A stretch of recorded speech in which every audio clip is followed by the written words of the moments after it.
her work. And we have John Kidda, who is a nationally known consultant in the area of restorative practice in schools and juvenile justice settings, and is one of our project directors for the national pilot we're going to be talking about today. So just a word about our agenda. I will start by talking a little bit about reclaiming futures.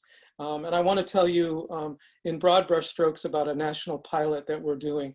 And the folks on the panel today are all taking part in this pilot in different ways. And you'll hear about that when they make their opening remarks. So each panelist will make an opening remark.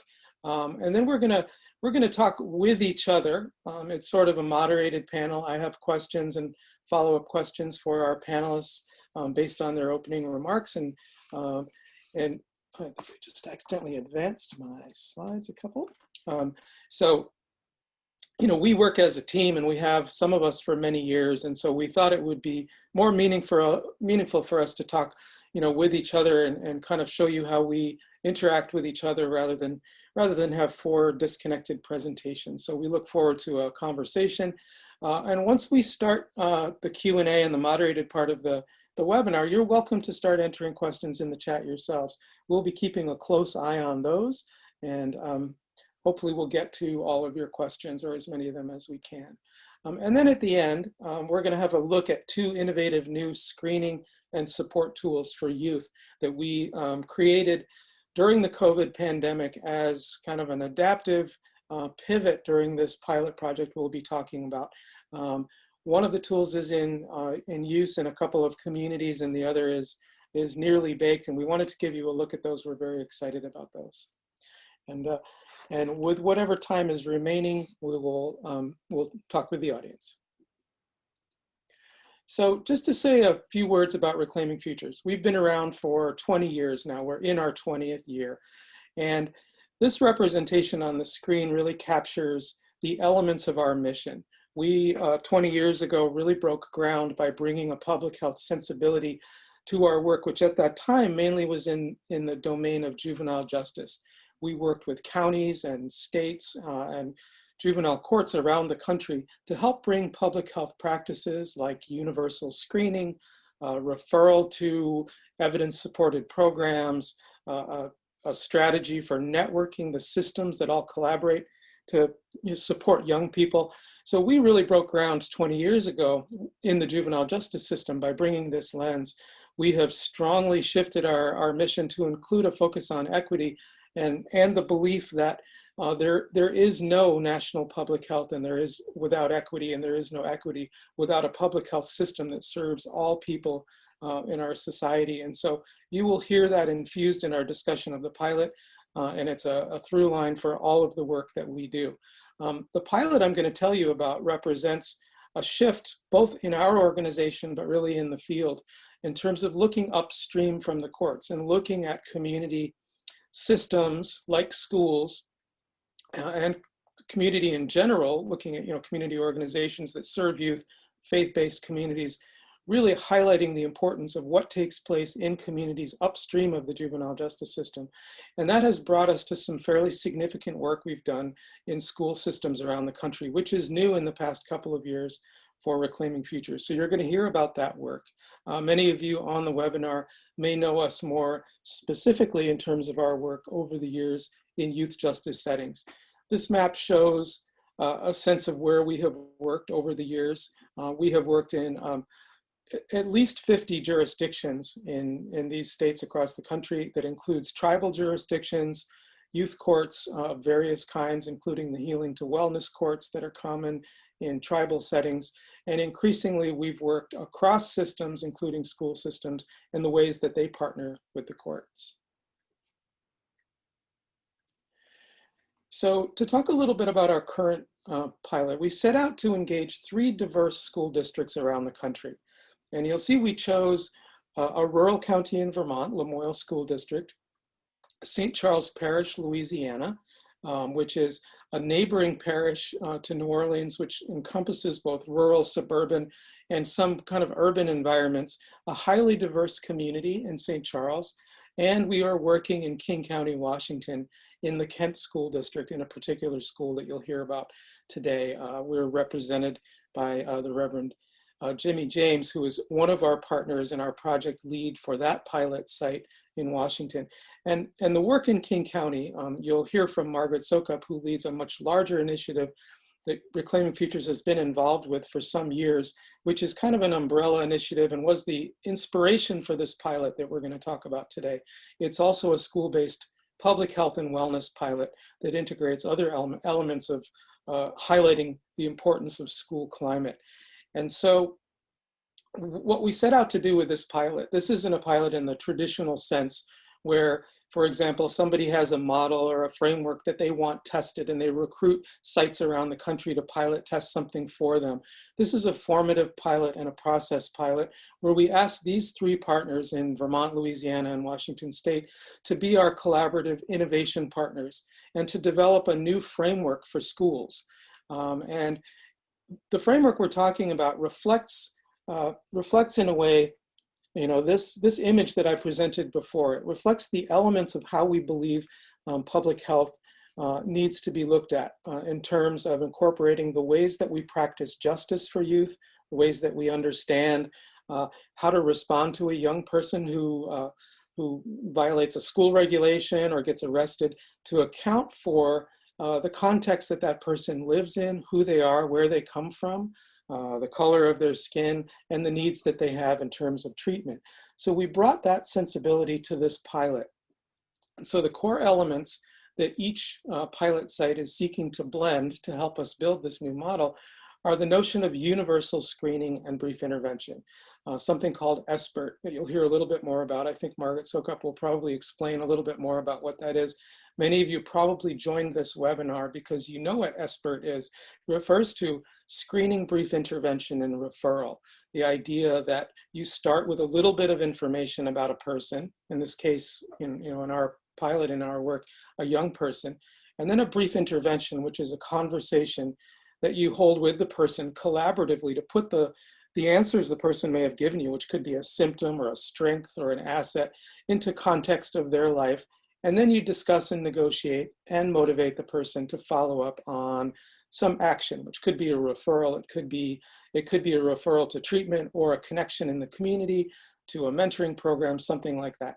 So one of the key elements of this model that we're seeking to build with our three partners around the country includes this particular public health practice of a universal screening and a universal kind of wellness intervention for the school. Integrate that with a whole school approach to restorative practice. You'll hear a bit about restorative practice from John Kidda when he's up for his opening remarks and follow-up questions. Restorative practice is something many of you have heard of. It can be seen as an alternative to traditional discipline practices in a school, an alternative to exclusionary practices like suspension, expulsion, etc. But it's also really increasingly a whole school climate approach and a way of valuing and prioritizing relationship and trust and voice in a school setting. And the third element to the framework that we're trying to build is how do we engage communities and using strategies that promote equity. And I'm missing a slide here, but so this is a representation of how at least two of the elements go together. And many of you who work in schools are familiar with this notion of a multi-tiered perspective on what goes on in a school building, the three-tiered system of support or a multi-tiered system of support. I've flipped this horizontally and used ovals because you're going to see a whole bunch of triangles later today. So what that refers to is the notion of what you do and how you think about your entire school universally would be tier one.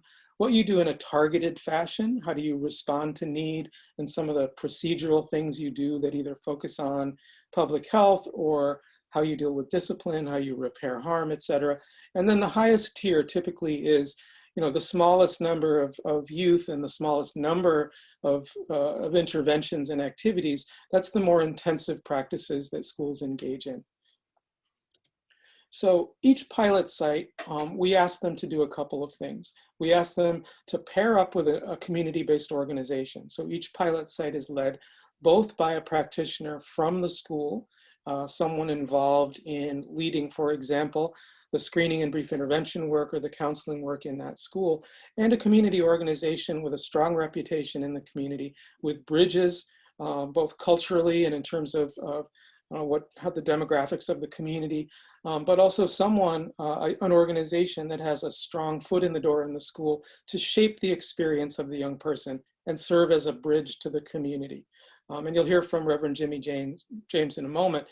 His organization is that entity for his pilot site. We asked each site to kind of chart their own strategy for how they blended these core elements. How, the question, how does restorative practice and a whole school perspective on relationship building and community building, how does that relate to mental health and wellness and how you ask about it and how you screen? And so we left it to the sites to innovate and come up with ideas around that. We asked all the schools to implement SBIRT in the ways that we have developed it. Reclaiming Futures has developed a school-based SBIRT model that Margaret Sukup will talk about in a minute, that's part of a much larger county-wide initiative in King County in Washington. That's the county where Seattle is situated. And to use a really innovative screening tool called Check Yourself that's, emanates from a great partnership between Seattle Children's Hospital and an organization in Vancouver, Washington called Ticket Health that you'll hear a little bit more about. They have been our collaborators in the two new tools that I hope to show you toward the end of the webinar. We asked each site also to participate in an evaluation. Seattle Children's Institute is leading largely a process evaluation, looking at how we're putting this new framework and model together. And really the end goal for this is to create something doable and workable that we can share with other school districts around the country to help them implement wellness programming that dovetails nicely with the ways that they reach out to communities and the ways that they build relationships and build positive climate within a school building. Each site is also integrating a youth participatory action research component, and that's a jargony term of art in our field, which means we care about youth voice, and we're asking youth to evaluate the pilot themselves and ask the questions and tell us their sense of how well the pilot achieved its goals. And so that's a very exciting part of what we're doing to get kids' voice into the equation. So what I'm going to do now is shift over and ask each of our panelists to make an some opening remarks that touch upon the theme of this webinar, which really is how did we take a pilot that began over a year ago and then really was thrown a societal curveball, like all of you have experienced, that brought us all into isolation and closed schools and made us kind of embrace technology and shift our focus to work remotely. The musical question is, how do we do this? How do we continue to put into practice these core principles? How do we support schools and communities? And in what ways have our priorities shifted? We know, on the face of it, that families immediately are impacted in terms of health and wellness. Our economy has suffered and people have struggled. People have lost jobs. Food security, some of the basic needs suddenly became magnified for us. So how to incorporate those kinds of things into our approach to this project? And then how do we embrace technology and use technology as an asset and advance our work, embracing what's now available to us all? I guarantee everyone on this call has been on many hours of Zoom in the last several months. So I'm gonna turn it over to the Reverend Jimmy James from RAP Youth in Kent, Washington, to talk with us a little bit about his work.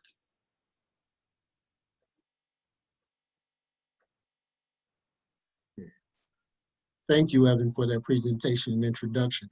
Hello, everyone. My name is Reverend Jimmy James, and I am the TERP, that's a Trauma-Informed Restorative Practices Coordinator for Restore, Assemble, Produce, which is the nonprofit organization that I work with and work for, and through Best Starts for Kids, as we can see here on our graphic, but also I'm the site coordinator for the Reclaiming Futures pilot. And all this takes place at Mill Creek Middle School, which is in Kent, Washington. Is just right outside, about 15 minutes right outside of Seattle, Washington. And so we're very excited about participating in this pilot. being able to, as you can see through the circles, I think the circles there tell the story of what this is all about and what it's about. It's about, it's not about just the pictures that are there, but it's about our practice of connectedness, our practice of a relationship, and our practice of caring as we work on this situation regarding with trauma-informed racial trauma, as we deal with the S-BIRD issue also. But one of the main things what we at Restore, Assemble, Produce, which is known as RAP, have a very strong focus on is about making sure that those connectedness and those relationships and whatever programming that we're doing or working with, that we have a policy of caring. And we truly believe that it takes a village to raise a child. And so with that, the Best Starts for Kids leadership has created a village. And so through that village, we are connected with Mill Creek Middle School. We're connected with the MTSS. We're connected with the counselors. We're connected with the SBIRD, as we also have the opportunity to come and to share how our young people in our communities and also our parents and our families can all work together to do a transformation or a change about how we deal with these issues of restorative practices and also how we deal with the SBIRD portion.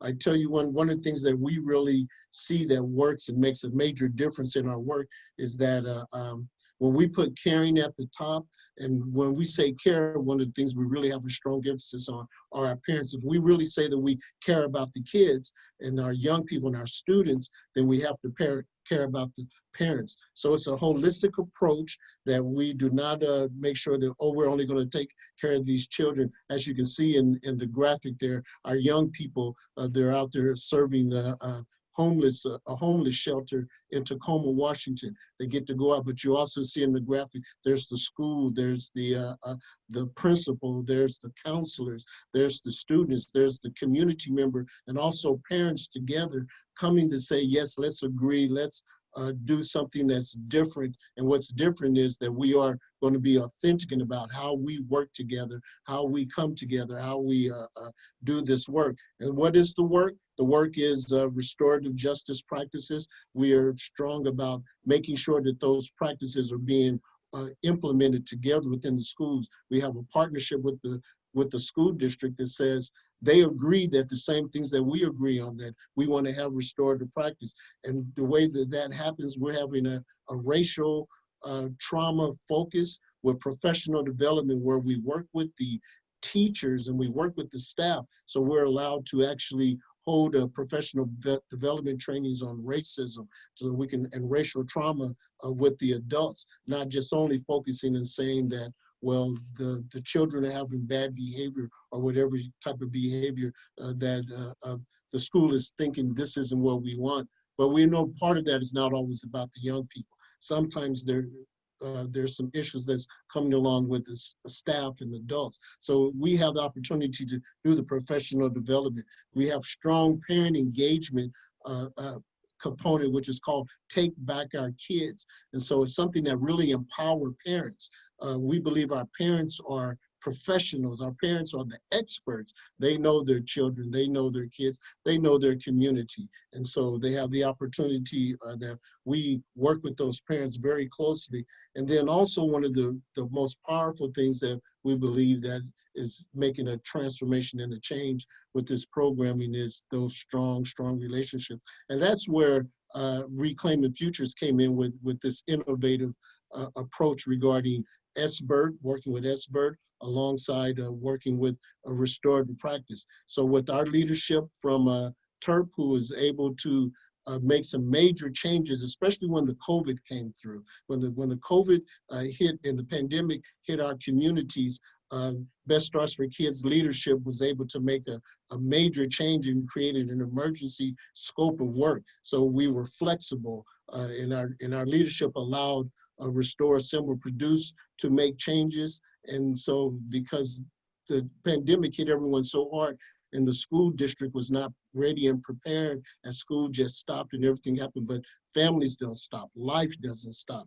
the things that people are going through do not stop. And so we were able to continue to move forward. And likewise, Reclaiming Futures realized, hey, we have a pilot, we have this program going, we have to change. So, and so Reclaiming Futures decided, no, we're going to change our scope of work, but we're still going to do the job in the plan. We just got to find a way to do it differently. But I think on a holistic basis, everyone came into agreement that we can't stop this work. We have to continue to move forward, and so that's the work that RAP has done with Best Starts for Kids, with Mill Creek Middle School, the counselor.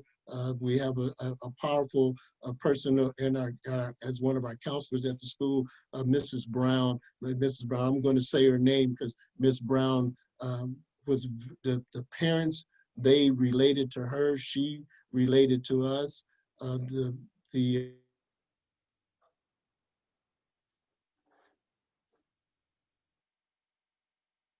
Were coming together, and so we were able to really meet some needs. I'll talk about that a little bit later, but we were able to address some issues with our families, with our parents, with our communities, continue to work with the schools. And so alongside all of that, Reclaiming Futures, throughout all of our pilot sites, we were all able to sit together and work together and come up with a plan and a solution to say, let's make sure that we're relevant to what is going on in people's lives. And so we are honored to be part of this program and making sure that we're going to continue with that mission.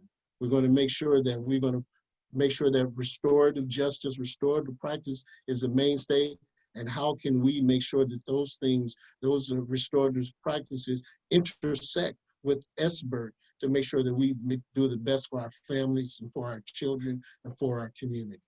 Great, thank you, Reverend. I think we're gonna have some questions for you that will help you flesh out some of the specifics and some of the really innovative stuff you've done to integrate your community work with the public health element and with SBIRT. You really broke some ground, and we're looking forward to asking you about that. I'm gonna now have Margaret make an opening set of remarks, and then we'll take it from there. Thank you, Evan. Thank you, Reverend. I just wanted to say this whole SBIRT, and we talk about this acronym of screening, brief intervention, and originally referral to treatment. And so we kind of spun that a little bit, adapted it for our young people, because the original SBIRT is really to focus on substance use. And in this case, we really wanted to focus on the whole young person. And I just want to say this took us back to just a quick context, took us back to 2015 when Reclaiming Futures asked if we would do an SBIRT pilot at juvenile court. And so I shopped it to the judge and at juvenile court, and they said, you know, you really need to go upstream. So talk to our truancy folks. And so we went and talked to the truancy folks, and they said, you know, you really need to go upstream. You need to go to the schools. And that's where this started. And we did a small pilot out of Seattle Public Schools with middle school students. And this is where things really shaped and started to create the model for what is now school-based SBIRT, supported through Best Starts for Kids and our behavioral health and recovery levies. And so I just wanted to give that background because we really need to start early. And that's what this is about, is really to do not just prevention, but we also want to promote the protective factors of our young people. And that's where organizations like RAP with Rev James come in. If we look at screening, brief intervention, and referral to treatment, we've renamed it school-based screening, brief intervention, and referral to big T services and treatment if needed. But we focused on middle schoolers because there's so much going on during that time. And if we could provide some, not just prevention of substance use, but also promotion of mental health, promoting wellness, promoting social and emotional health. And then beyond that, we also need to take a look at our entire system and see where things are breaking down. So if you take a look at the the pyramid, the first of two pyramids you're going to see today, there's really a foundation of community engagement.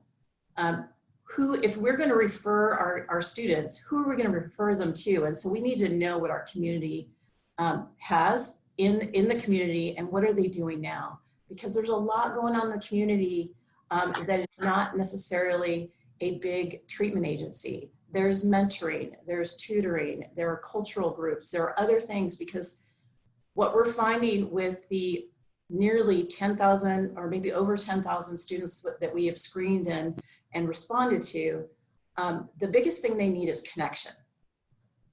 And so really the foundation of the work that we're doing in King County is creating the foundation, working with the districts, their community partners, creating really solid communication with families and their caregivers, because they need to know what's going on before we start screening their students. And then the way that we go about screening is really, we're talking about universal screening, and the reason that we talk about universal screening and how important it is what we know is if we are screening young people based on our own biases, what we know from our process evaluation is that we're going to screen more Black and brown students if we base it on our perception of who needs help. We are going to decide who needs help based upon our own biases. So the universal screening is really the way that that is the best practice. And if we want to talk about equity, that is how we build that foundation of responding to all students, not just the ones that we think need help. So we've created this expert in a way that integrates with the multi-tiered system of support that really fits in with the schools. When we talk about universal screening, it scared everyone. And so we're talking about screening within your own capacity, screening a grade at a time, screen the amount of students that you can respond to if there is a safety issue. So best practices, if there's a safety issue around suicide ideation or somebody feeling threatened right now, the best practice would be when we were in person that you'd respond before the end of the day. And now we are grappling with that. How do we do this in a remote world? So really over time, what our districts have done and schools have done is they've screened a whole grade, but it's just over a period of time. It's not all at once. So then you can respond with the capacity that you have. And so again, there's a lot with screening, brief intervention, and referral to services. But the bottom line is really what we're finding is the early outcomes is if a student went through SBIRT, their connection to school goes up after. So, and the reason is we're noticing them. They're not just invisible. Each student gets somebody to contact them. So even if our young person has been screened and they look like they're good to go in the green, as you see, they're good to go. They don't really have any concerns. Well, what Reverend Jimmy James has done is all of those students are seen by his agency and they have circles and they just check in. And so, tier 2, you can set up an appointment in a time frame that makes sense. And what we've found is there are a lot of students that are really hurting that even when we were in school, teachers and students didn't know that they had needs. And so we're finding that out as well. So I'm really emphasizing universal screening. We're trying to figure it out in a remote world and how to do that and build those protocols. And if we don't, it will, again, we will be over-identifying students that maybe we shouldn't be and under-identifying students that really need help. Great, thank you, Margaret. And so we'll transition to hear a little bit from John Kidda, and then we'll jump into some questions and elaborating on some of what our panelists have said. All right. Thanks, Margaret. Thanks, Reverend James and Evan, for putting this whole thing on. I am coming to you from Vergennes, Vermont, so the other side of the country from everybody you've heard from. And I have been exploring the field of restorative justice for, I don't know, 22 to 24 years. I've kind of moved up and down this river of accountability. And to borrow Margaret's analogy, I find that I keep going upstream. So I started out focusing on really prison reform, and then got into juvenile justice. And for the last 10 to 15 years, have really focused on the application of restorative principles in schools. And we too use a pyramid from the public health approach, and I'll share that next. But first, I want to talk about these principles. So there's lots of different principles that underlie a restorative approach.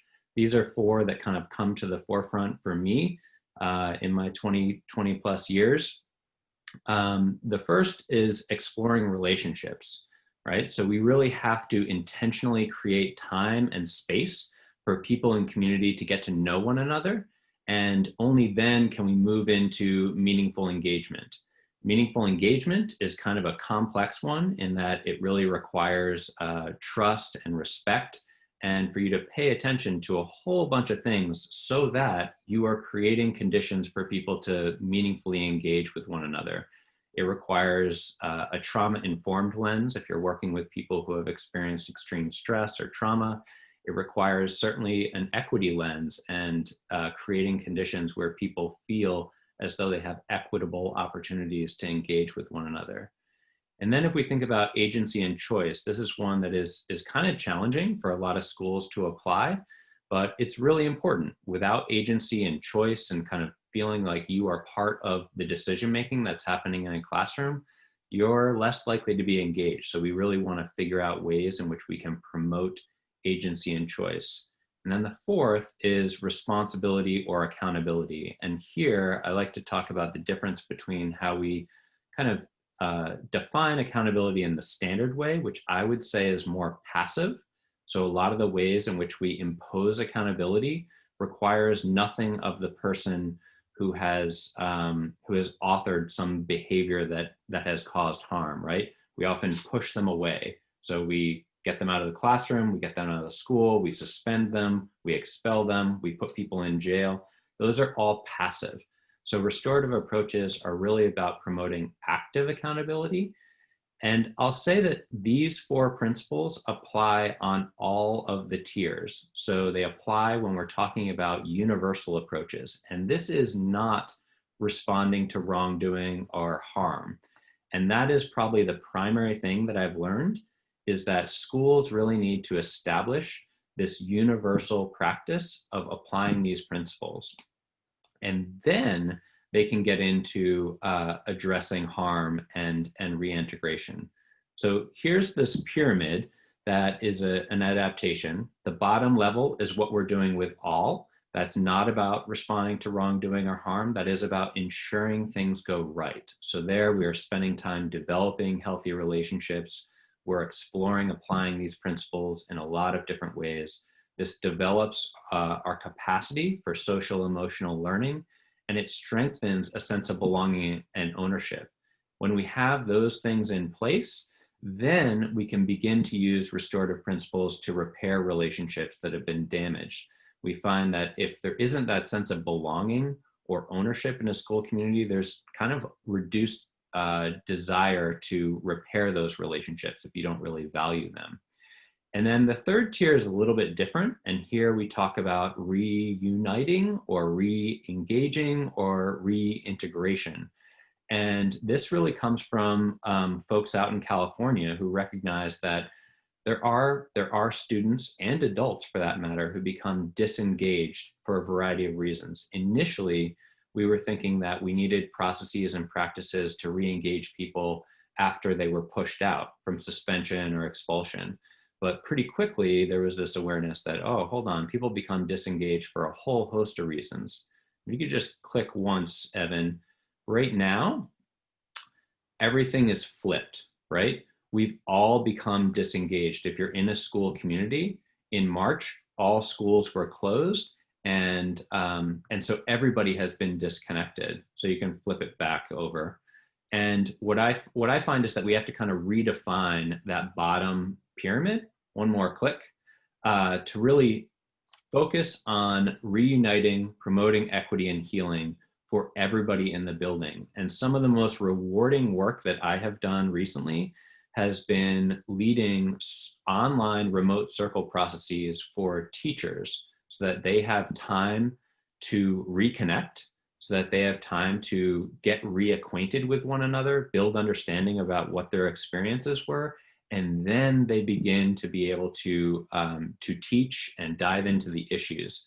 But without that, they're really challenged. And some of these circles have been really quite profound. You know, if you're thinking about circles as people sitting, you know, shoulder to shoulder, passing a physical object from one person to the other, it becomes really challenging to conceive that in our current context and with the current guidelines.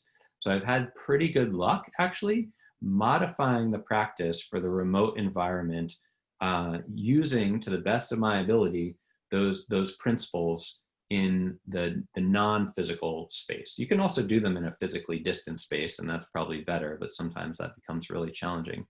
So we've really learned quite a bit about how to apply this online. And I see a lot of familiar faces, or not familiar faces, but I see a lot of familiar names in there of people who have quite a bit of experience with this. I would encourage folks to use the chat. And if you have some innovative ideas around what you have done to welcome and facilitate belonging with members of your school community, I'd welcome some engagement in the chat. I think that would be pretty cool to see. And I'm going to try to do one more thing with my time to actually get to know a little bit of who is in the room. So if anybody has anything that they'd like to share in the chat, that would be awesome. What are you doing to welcome and facilitate belonging back in your communities?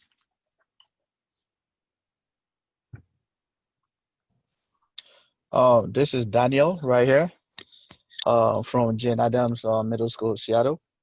I think with us moving to remote, what I've done or what I'm doing so far literally is organizing after school events for the staff, but also for the students who are living a little bit close to the school. So mostly on Saturdays, what I've done is by getting permission from parents and organizing a Keep Fit club.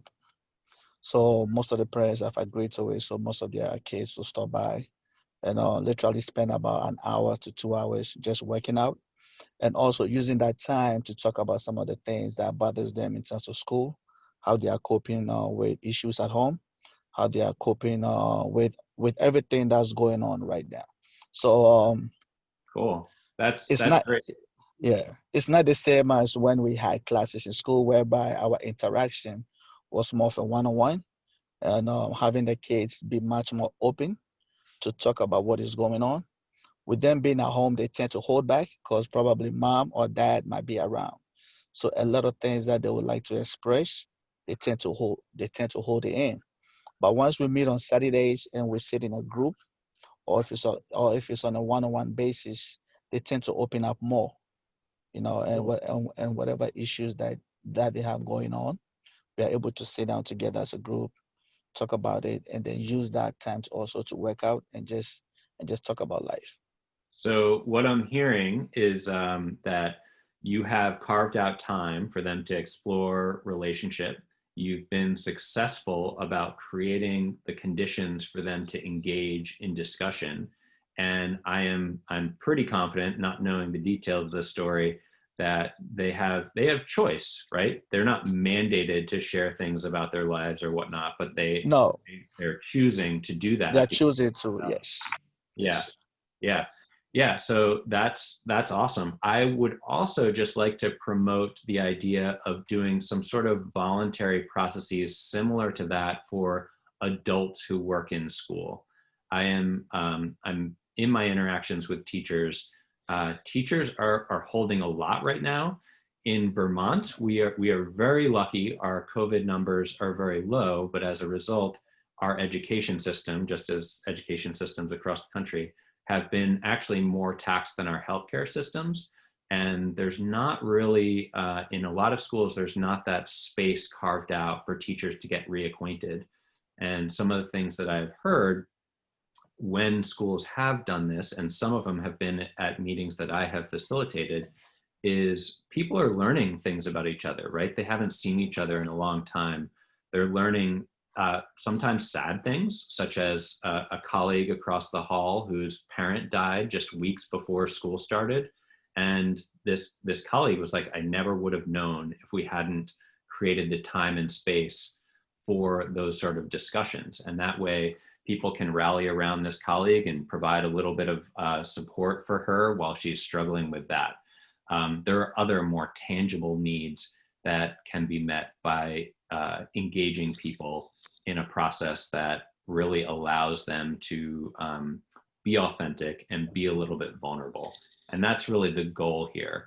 And the point around principles, right? So I want to borrow a little bit from Howard Zehr, who's a bit of a mentor of mine, is that these principles provide a compass. They kind of provide you with true north. If you're thinking about restorative practices only as these concrete, very defined things that we do, right? Sitting in circle or restorative group conferencing, then you kind of can lose your way if you don't have that compass of the principles. And that's a primary takeaway that I'd like folks to leave with today.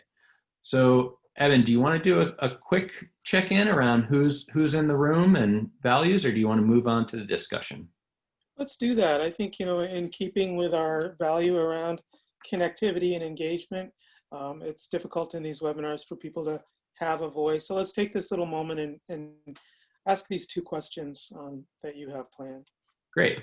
Okay, so what I'm going to ask for folks to do is to actually engage with Poll Everywhere.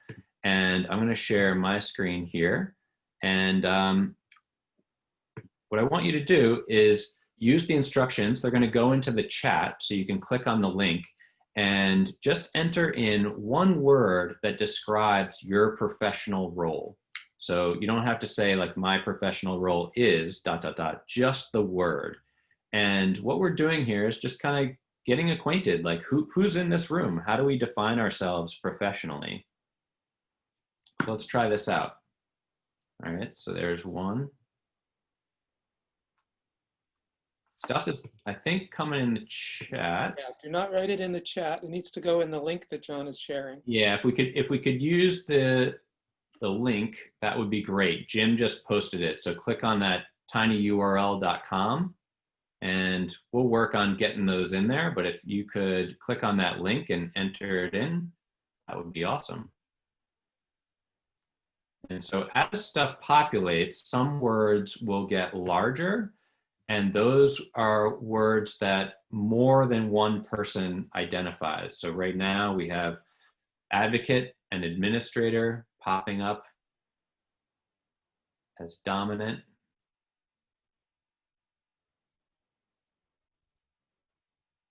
Coordinator, facilitator.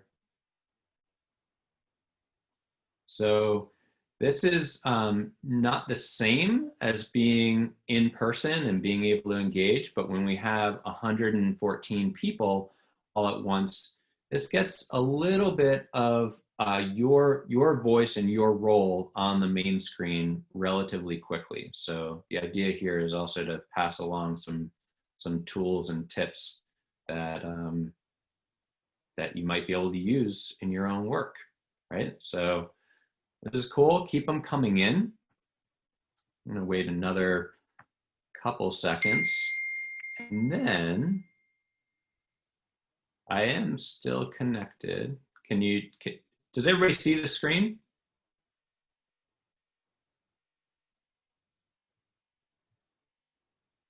John, I think we lost connection. I'm not sure where, possibly at the host level, so you may need to, there we go. Can people see the screen?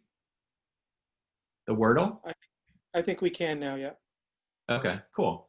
All right, so I'm gonna shift to do this one more time. If you've used the text, then you don't need to rejoin.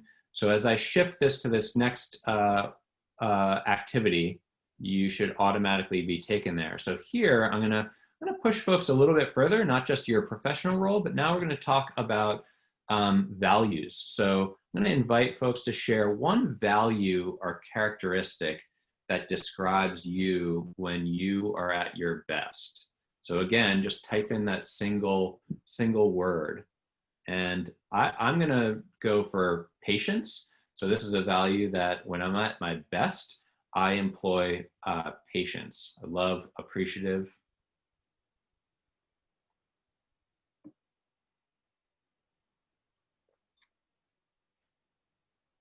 Compassionate. So compassionate is coming out pretty heavy, creative, and compassionate. And this will continue to evolve. And so this is a core feature of many restorative practices and processes. And I do this activity for 3 reasons that I'll go through pretty quickly. And then I think we want to dive into the discussion. But the 3 reasons are there's some social science research that shows that when you get a group of people to identify the values that they employ or that describe them when they're best, they actually tend to operationalize those for a little bit of time. So it's a little booster shot of how we want to be. 2, these are the things that are really at the foundation of what restorative practices and restorative justice is all about. And the practices and the principles help us apply our most core values. And then the last reason is actually especially important to me. I think that in this kind of divisive time, we are kind of hearing a lot about how other groups don't share our same values. And I think that that's a dead stop to leaning in, which is what restorative approaches are all about. So my experience doing this activity, literally probably, I don't know, close to 1,000 times, is that this Wordle that you all, the 100 people here have created, is not dissimilar to the 100 others that I've created, and that any group of people can find overlapping values. And when you realize that you have shared values with another person or another group, it is the first step to kind of being able to lean in and work with them. So with that, I think I'll turn it back over to Evan. You need to grab the screen from me. Yep. Okay, so thank you, John. That was really great. And you know, the word that pops out for me is collaborative. And you know, I'm looking at the faces of my teammates here, a couple of whom I've worked with for well over a decade. And so it's nice to see that grow in size during that Wordle. So I'm going to jump in and ask a couple of follow-up questions. And I really want to encourage folks who have comments and questions to pop them in the chat and let us react to those questions. But first, I want to go back to something that both Margaret said, and it's relevant to the work that Reverend James is doing. It's interesting, we set out to ask this question without really knowing the answer of how does the community practice and the restorative work and the relationship building and connectivity element, how does that really connect to something like SBIRT? We're screening the whole school, we're asking questions about your wellness, your mental health, and your strengths. We do it in a way, as Margaret described, that is not passive. We do it in a very interactive and collaborative way with young people, but we do it one-on-one. And so, Reverend, I wonder if you could build off of what Margaret mentioned and tell me about this idea that you guys came up with to hold circles and hold community meetings and make connections with the kids on the screening who showed no signs and symptoms. The kids who otherwise would have been, you guys are fine, we're not going to follow up with you, we're going to focus on the tier 2 and tier 3 kids. So tell us what you did and what that idea has meant to your community.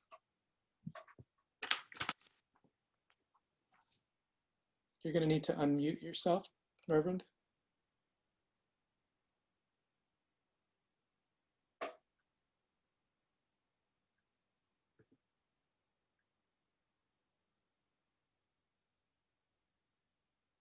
Should be under your picture on the screen. Okay, we can come back to that question. And I will throw a question. Oh, it looks like he's unmuted. There we are. So Okay. one of the things that, first of all, I'd just like to be able to hear me right now. Yes, we can hear you now. But your screen is frozen.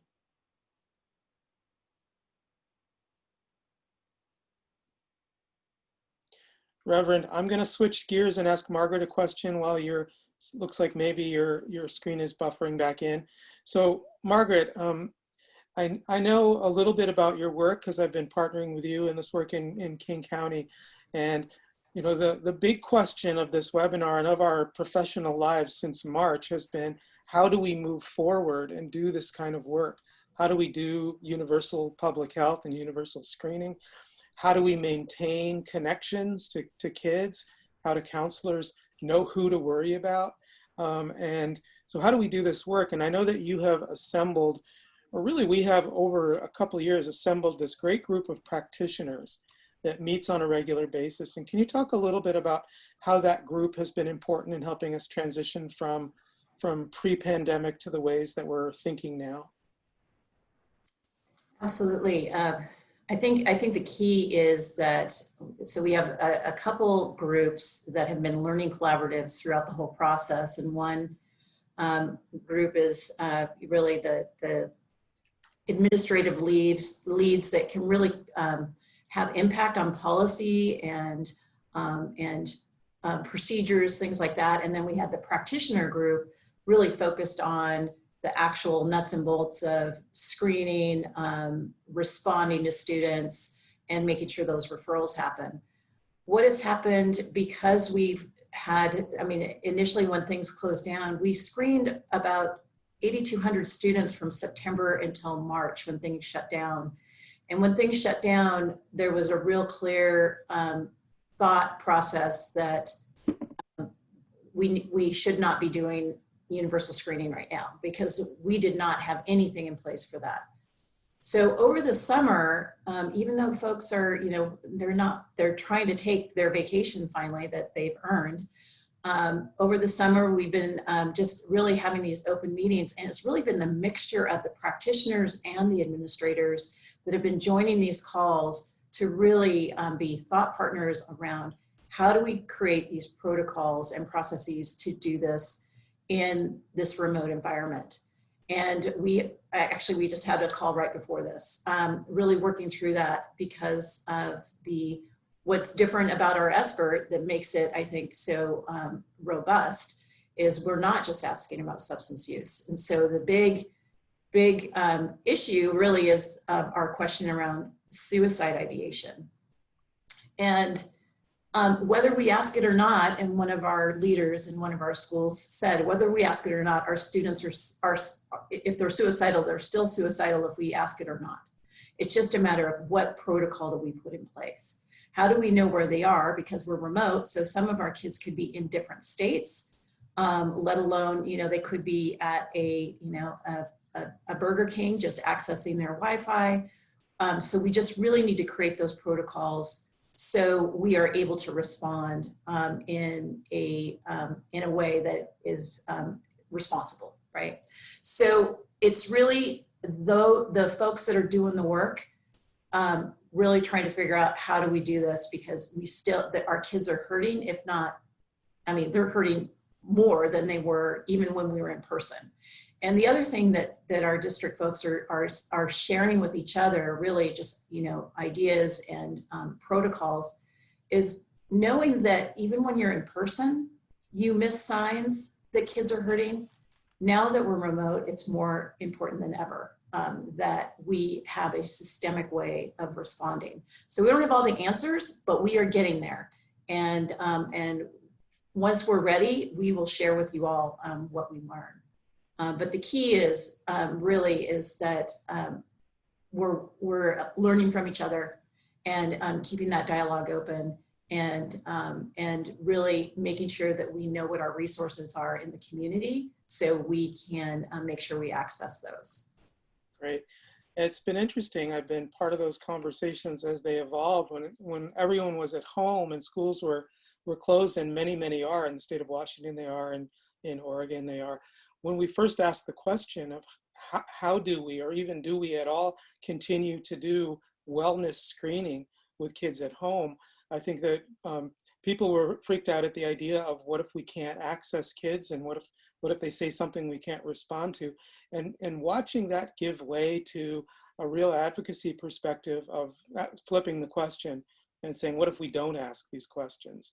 And thinking about what are the preconditions to do that, to continue to do screening when someone's at home in their living room, including, just as an example, things like making sure we have an active phone number, making sure mom is aware and mom is at home. And so thinking in terms of what are the preconditions rather than thinking about like the, holy crap, we can't do this. And that's really where we started. I think people were really a deer in the headlights like we all were. And, we've come up with lots of innovative ways of continuing to access folks.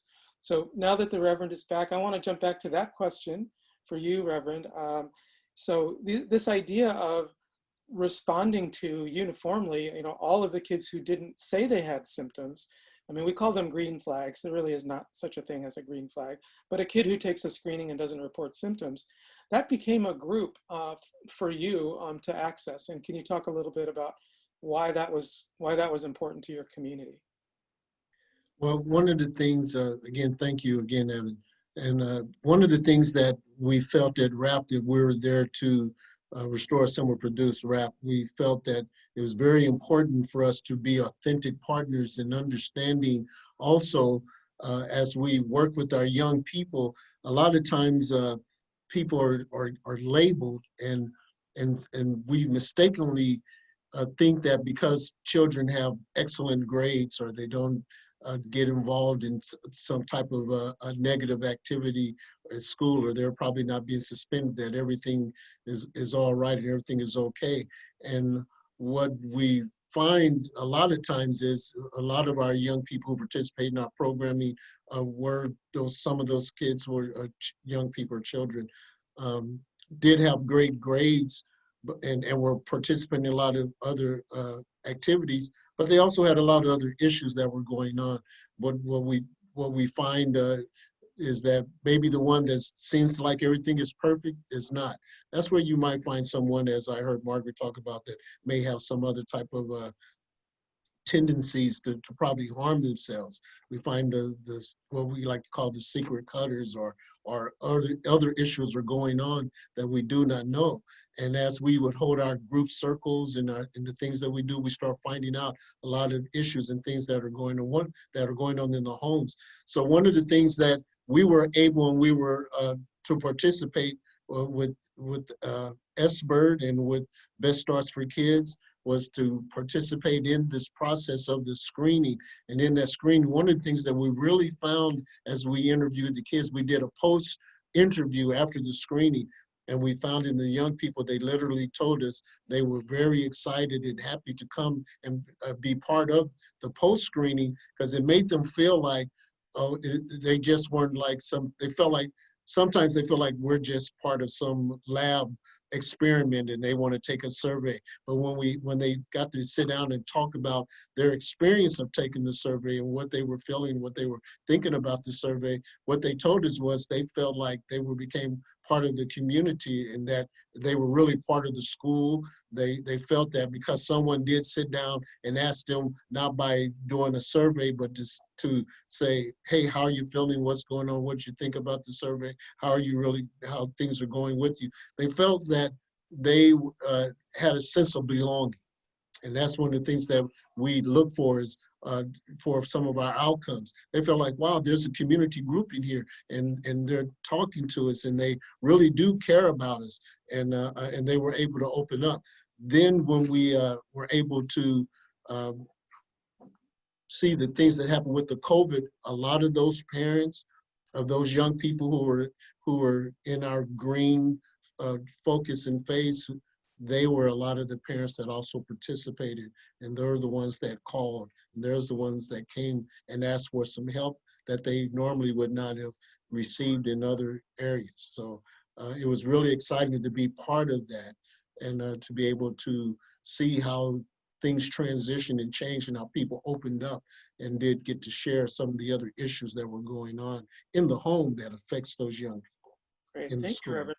And for me, and I think for all of us who observed this innovative idea that you came up with, it's a moment where kids in the school, and particularly youth of color, are getting a referral that is not a referral because you've been identified as having an issue or as being a bad kid. And I know that organizations like yours, youth development organizations, often are seen as a, as a programmatic solution to kids that a school can't handle. But this was a very benign referral. It was a community inclusive and positive suggestion. You guys went through this experience of doing a screener. We'd like to make you a community and a group and hear you talk to each other. And I know this wasn't your agenda, but it also suddenly gave you a big caseload of kids and families who were, could avail themselves of a great connection to all the services you have in the community without having been referred by anybody.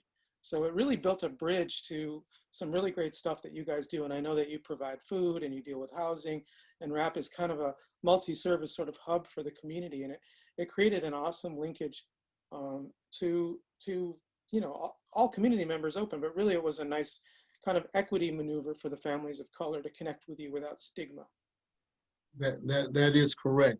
One of the things that was very exciting to see happen was how the community, how Restore Assemble Produce, we had one objective, and because of the pandemic happened, there was a shift, and within that shift, we were through our leadership with the TERP leadership.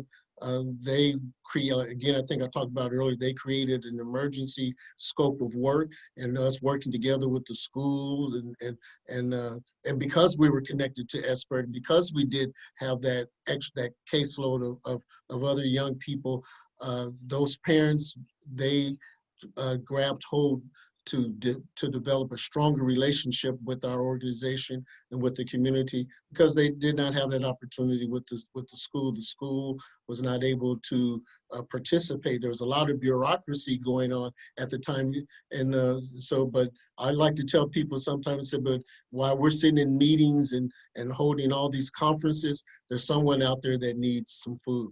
While we're sitting here doing all these planning, there's someone out there, some young person or a parent who's just lost a job or about to be evicted.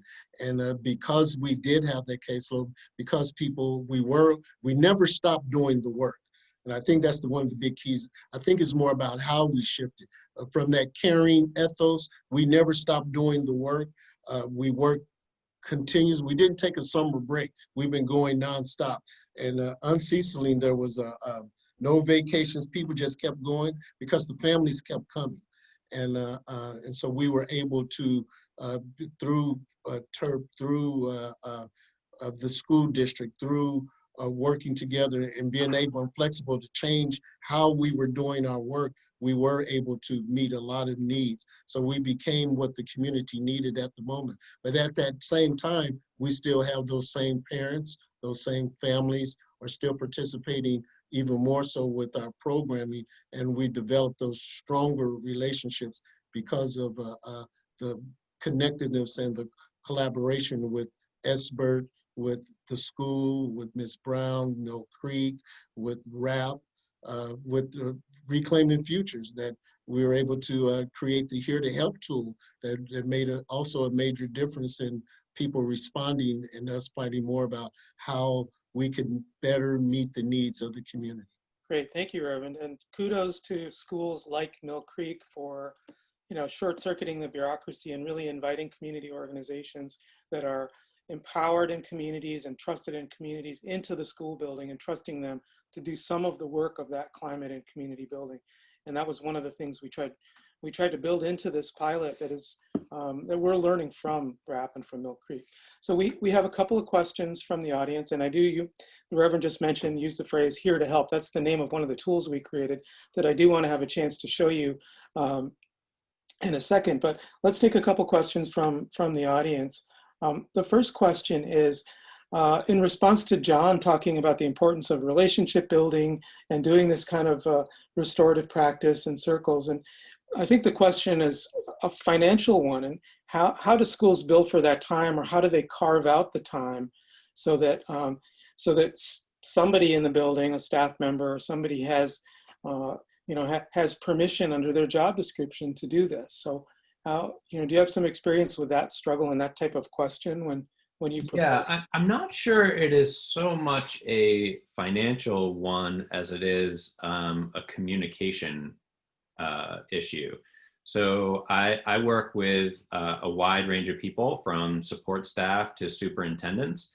And I remember, like, a superintendent coming up to me after a workshop and saying, "Oh, I'm so supportive of this. Like, I really want this to take hold in my schools, and I'm so supportive, but people are just not doing it. They're not taking the time to focus on relationship." And I just simply asked him, like, have you communicated that it is okay and that you want time allocated for relationship building? And he was like, "Well, kind of, like, I don't know."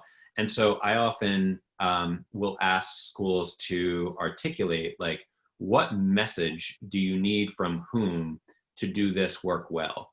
And then those messages get shared. And oftentimes several people will say, like, I need to hear from my administrator that it is okay to take time out of our academic schedule to build relationship.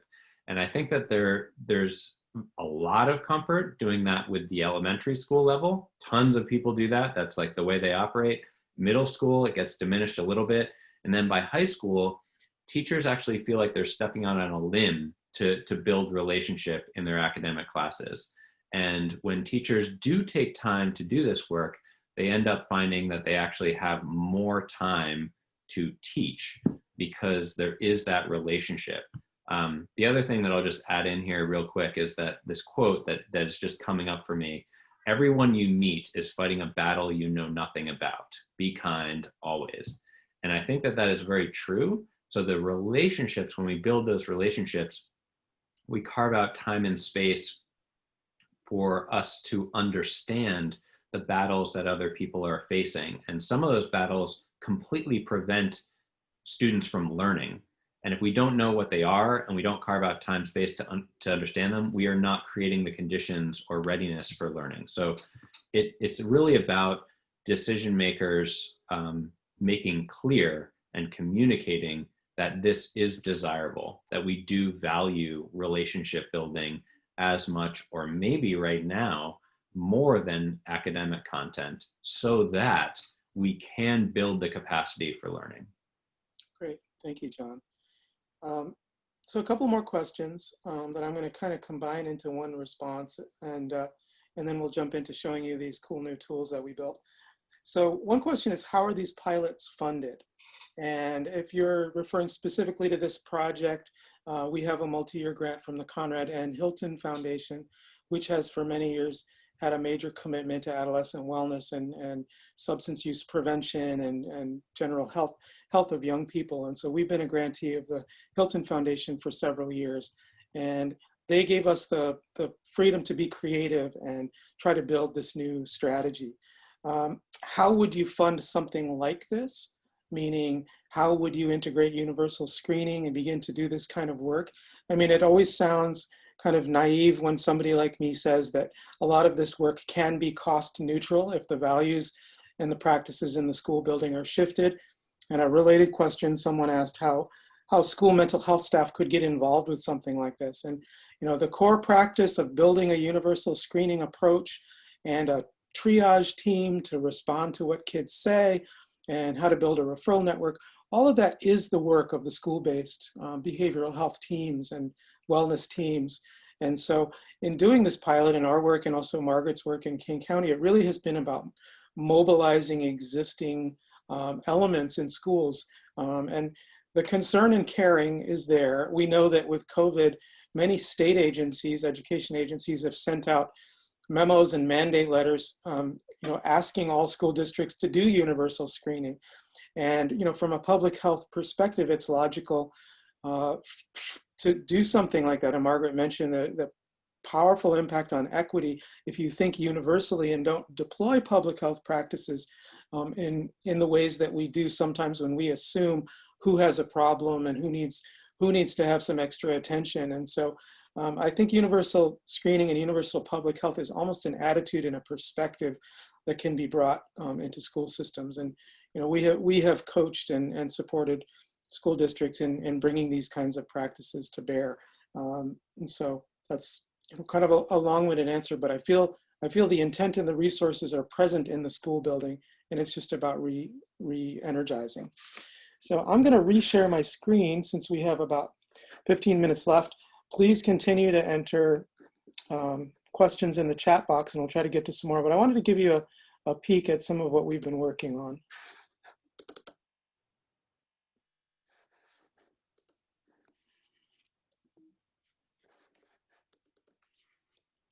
Oops, go back. So we have created 2 screening tools, and really these tools were kind of catalyzed by that moment in March where we all woke up and asked the question, how do we do our work, school-based work, when schools are closed? How do we reach kids when our mission and our mission and our work is built around making connections and helping, seeing the shift in the needs and kind of the social determinants of wellness, as they sometimes call it in our field. Things like food security, response to unrest. How do the things that are affecting people in the here and now impact our ability to get them to reflect on what they need and get to and make connections to resources. So we immediately, with our pilot directors, became kind of an innovative, brain team to design something we're calling Here to Help, Let's Connect. It's a screening and resource delivery tool that is completely self-guided. It's not a screening tool in the traditional sense where somebody takes a screening and someone else is sort of reading the results or determining what further questions need to be asked, or even thinking about what presumptive diagnosis the 4 or 5 responses might lead you to if you were a clinician. This tool is meant for the person responding to self-reflect on, sort of elevate their own awareness of what they are dealing with, and then immediately be offered current resources in the community. So I'll give you a little peek at this tool. And this was created in collaboration with the folks who created Check Yourself, the tool that we use for our expert, or had been using pre-COVID, and folks are continuing to devise ways to use. We contacted Ticket Health in Vancouver and said, hey, we need to create some remote tools to help our community and our partners, and essentially to proceed with the mission of our pilot. And Ticket was very receptive and worked with us to create. So these are just some screenshots. This would be the welcome screen that somebody who receives this, a link in an email. In this case, we co-branded, so to speak, the screening tool with RAP, with Reverend's organization, and Latasha, his executive director. This is their organization, and Mill Creek Middle School made the decision, since all of the work on the pilot and a lot of their other work has been so collaborative with the community, that they didn't want to send out this kind of self-help tool without the branding of the community-based organization on there. So they wanted equal billing, and for people to know in the community when they got this link in their mailbox that this was coming from the school and from the community, and that both share equally in the carry. Totally anonymous and private, unless somebody, as you'll see later in one of the later screens, that this gives the person an opportunity to say, hey, I would like to speak to somebody, a support person, either at RAP or at the school. So there is an opportunity to connect with someone. That's the Let's Connect part. But you can remain anonymous and get all the resources that you'll see in a second without entering your name or becoming not anonymous. So as many things like this, and we talked about the suicide issue, how do you do universal screening and deal with suicide? This was early on in our process, and because we decided to make this tool anonymous, we put out the usual caveat. If you're seeing this tool and you're in a crisis, this is what you should do. We didn't want this to be perceived as a crisis intervention or something to stand in. So in this case, this screen you see, these are the current active crisis response lines in the community of Kent, where the Reverend's organization and the middle school are. So it's sort of the caveat you get when you call your your practitioner or your hospital and says, if this is an emergency, hang up and do this. It's driven by topics, and you can see at the bottom array here, you don't really need to answer any of the questions. If your understanding is, I really would just like to get the resources, it makes it clear here that you don't need to go through the process of answering the questions. It's useful. We have the feedback from folks who have gone through this, that it helps to elevate for them the kinds of things they're dealing with, And it helps them to see that we value these various experiences. Like what has been your experience of the racial equity and the increased reckoning around racial equity and violence, food and home security, family and friends. And in there are questions about other folks you might be concerned about. Stress and emotions would be your typical kind of screening questions around wellness and health. And you can get resources on each of these categories, or you can say right off the bat, I'm done now, I just want to see the resources. This is an example of a question. It's really about adaptive coping, just to give you, to reflect on, am I doing some things that are adaptive, or do I have some coping strategies that are actually productive? And allows you to choose any number or all of these to say, these are the things I'm doing to cope right now. Questions like this, having you kind of self-assess in terms of how you feel on dimensions that you might see, in a typical mainstream kind of screening tool. Question about substance use and drinking. And then, so the two elements to this, the logic of the tool are that it gives you some quick tips in the here and now that will appear on the screen if you ask for them. Earlier, there's a screen that I didn't include here that asks you if you'd like to see these. You don't have to see these. So you either get quick tips, or you can also choose to get resources. And all of these resources have been vetted, in this case by the Reverend's organization, did some serious research and calling organizations to come up with local resources that were current and weren't gonna just get a voicemail if folks asked for these links. Specifically asking a question following the substance use and alcohol question, if you'd like resources in this domain. And then the question I mentioned, would you like somebody to contact you?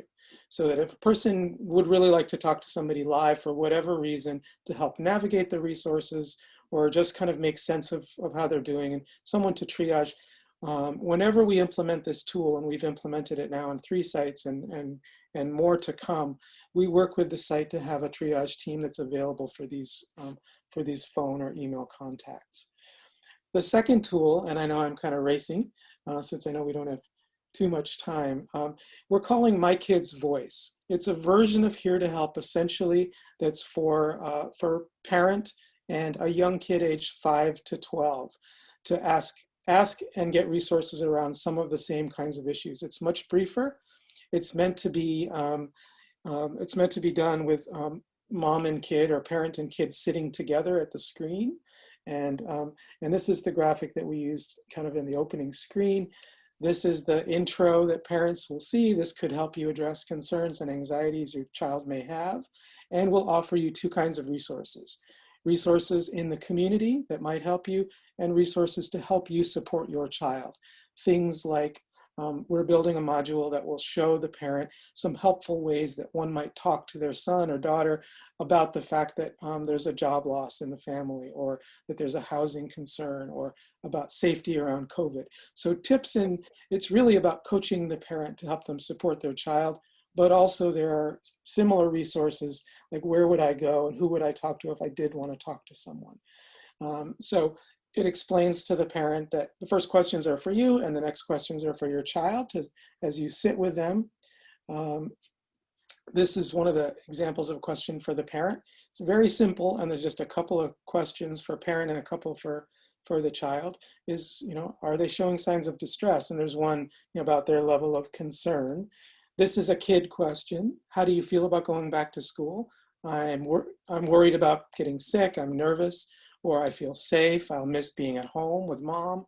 And so as the child is answering these questions, mom is there and can respond with feedback that we've helped kind of coach. It's built into the tool.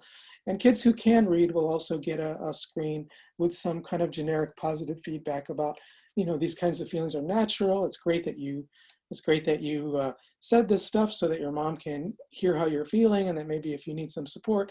So it's all about immediate feedback and support for the young person. And it's we expect it will take less than 10 minutes.